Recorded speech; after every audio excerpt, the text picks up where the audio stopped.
नमस्कार विद्यार्थियों, आज हम करेंगे जंतुओं में रोगकारक जीवाणु। तो जंतुओं में रोगकारक जीवाणु क्या होते हैं इसके बारे में पढ़ेंगे। तो आओ बच्चों शुरू करें।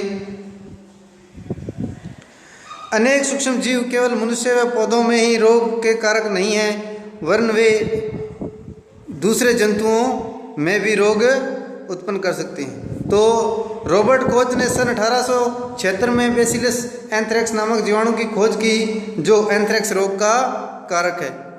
तो आपसे पूछे कि एंथ्रेक्स रोग का रोग कारक कौन सा है, तो आप लिखोगे बेसिलस एंथ्रेसिस। जीवाणु है, क्या है? जीवाणु। खोज किसने की? रॉबर्ट कोच ने 1876 में। उदाहरण के लिए एंथ्रेक्स मनुष्य व मवेशियों में होने वाला भयानक रोग है जो जीवाणु द्वारा होता है। गाय में खुर व मुंह का रोग वायरस द्वारा होता है। तो गाय में जो खुर और मुंह का रोग है वो किसके द्वारा होता है? वायरस द्वारा होता है।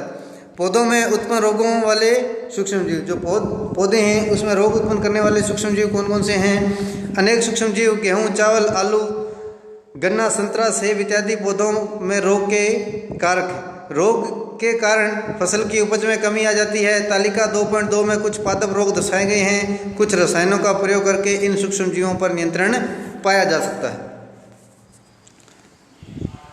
तो बच्चों, ये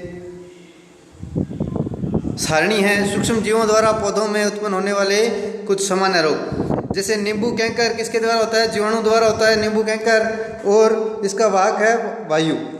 गेहूं का रस्ट कवक द्वारा होता है। गेहूं का रस्ट वायु एवं बीज इसके क्या है? वाहक।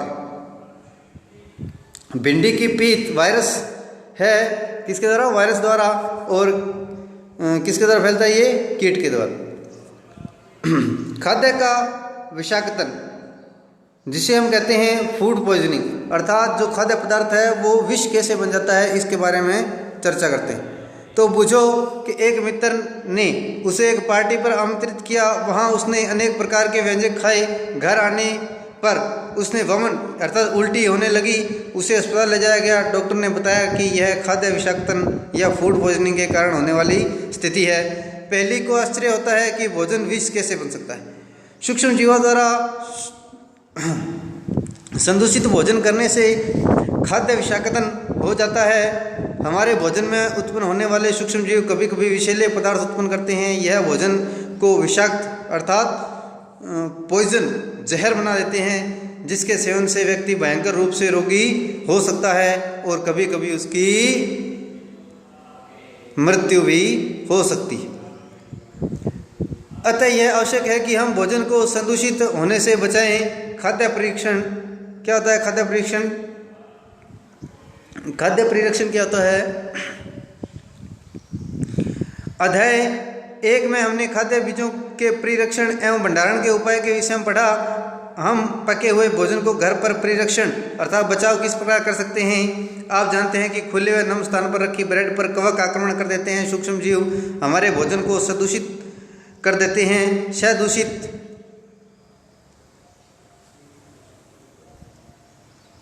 भोजन से दुर्गंध आने लगती है। इसका स्वाद भी खराब हो जाता है। रंग रूप में भी परिवर्तन आ जाता है। क्या भोजन का सदूषण एक रासायनिक अभिक्रिया है? पहले ने कुछ आम खरीदे, परंतु एक दिन तक वह उन्हें नहीं खा पाई। बाद में उसने देखा कि वे सड़ गए हैं, परंतु वह जानती है कि उसकी दादी द्वारा बनाया गया आम का अचार काफ़ी समय तक सदूषित नहीं होता। वह भ्रमित है। आइए हम खाद्य परीक्षण के बारे में कुछ सामान्य तरीकों का अध्ययन करें। इसका उपयोग हम अपने घरों में करते हैं। हमें अनेक सूक्ष्म जीवों से बचाव के उपाय करने चाहिए। रासायनिक उपाय कौन से हैं? नमक एवं खाद्य तेल का उपयोग सूक्ष्म जीवों की वृद्धि रोकने के लिए सामान्य रूप से किया जाता है। अतः इन्हें परिरक्षक कहते हैं। हम नमक व खाद्य अम्ल का प्रयोग अचार बनाने में करते हैं, जिन्हें सूक्ष्म जीवों की वृद्धि नहीं होती। सोडियम बेंजोइट, सोडियम मेटाबाइसल्फाइड सामान्य परिरक्षक है।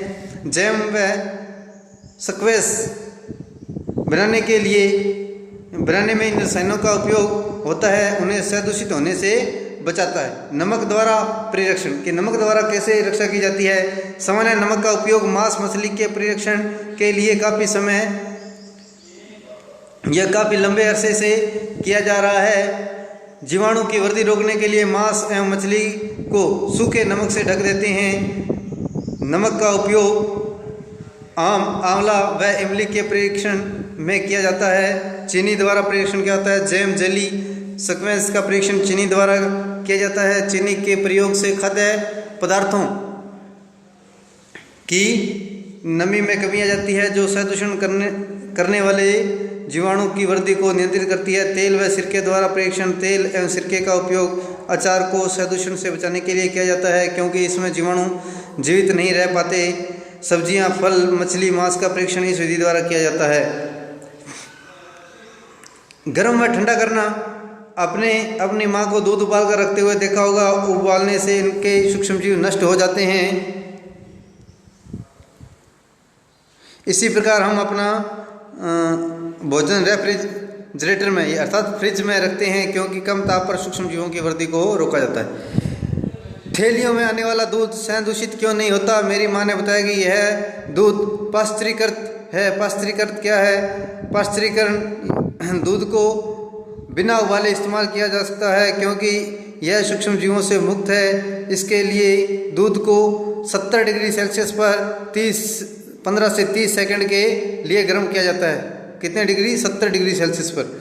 फिर एकाएक ठंडा कर उसका भंडारण कर लेते हैं। ऐसा करने से सूक्ष्म जीवों की वृद्धि रुक जाती है। इस प्रक्रिया की खोज लुईस पाश्चर नामक वैज्ञानिक ने की, इसीलिए इसे पाश्चरीकरण कहा गया। किसने की? लुईस पाश्चर ने।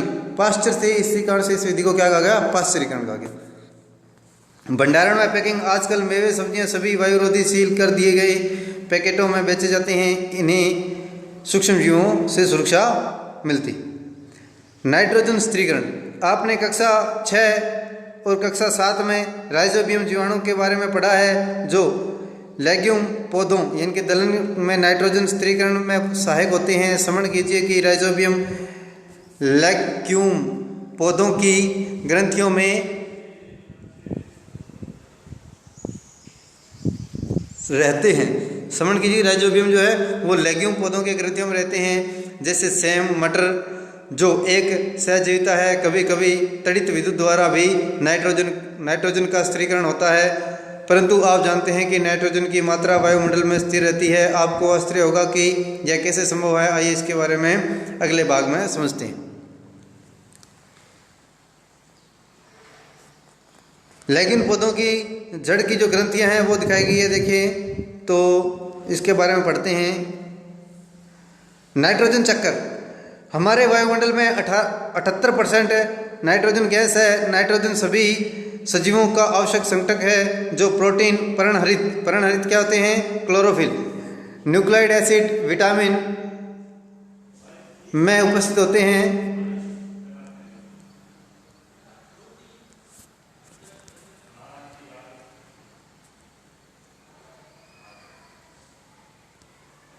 विटामिन में उपस्थित होते हैं। पौधे एवं जंतु वायुमंडलीय नाइट्रोजन का उपयोग सीधे नहीं कर सकते।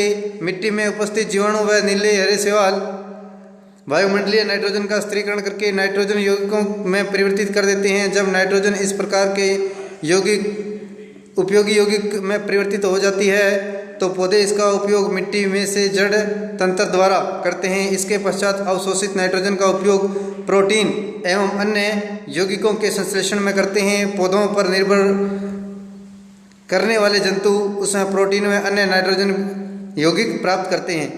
पौधों व जंतुओं की मृत्यु के बाद मिट्टी में उपस्थित जीवाणु व कवक नाइट्रोजनी अपशिष्ट को नाइट्रोजनी यौगिकों में परिवर्तित कर देते हैं, जो पौधों द्वारा पुनः उपयोग में ले लिए जाते हैं। कुछ अपशिष्ट जीवाणु नाइट्रोजनी यौगिकों को नाइट्रोजनी गैस में परिवर्तित कर देते हैं, जो वायुमंडल में चली जाती है। परिणामतः वायुमंडल में नाइट्रोजन की मात्रा लगभग स्थिर रहती है। तो ये इसमें दिखाया गया है नाइट्रोजन चक्कर।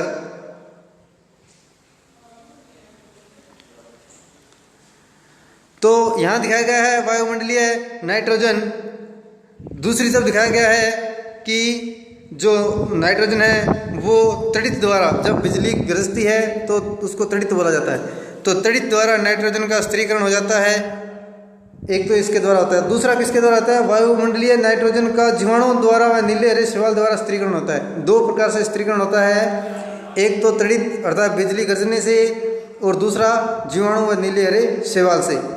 ये जो नीले हरे शैवाल का स्त्रीकरण है, इसमें जीवाणु द्वारा स्थिर नाइट्रोजन को नाइट्रोजन यौगिक में परिवर्तित कर दिया जाता है। उसके बाद ये जो नाइट्रोजन है वो कहाँ जाती है? मिट्टी में उपस्थित नाइट्रोजन के यौगिक बन जाती है और वह पौधों द्वारा भी अवशोषित कर ली जाती है, और जीवाणु द्वारा नाइट्रोजन यौगिक को गैस रूप में भी परिवर्तित कर दिया जाता है। जो गैस रूप में जाता है वो दोबारा वायुमंडल में मिल जाती है, और जो पौधों द्वारा होता है इसका अवशोषण नाइट्रोजन का, वो जंतु द्वारा पौधों को खाकर या जो भी पत्ते होते हैं वो सड़कर, और उत्सर्जन एवं जीवों की मृत्यु द्वारा वो पुनः नाइट्रोजन अपशिष्ट में बदल जाते हैं। तो ये इसका नाइट्रोजन चक्कर है। इसके बाद ये लेसन हमारा समाप्त हो गया है। अगले वीडियो में हम इसके प्रश्न उत्तर करेंगे। तो आप लोग इस लेसन को पढ़ें और इसके प्रश्न उत्तर अगले वीडियो में करते हैं। तो आज के लिए इतना ही। धन्यवाद। शुभ दिन।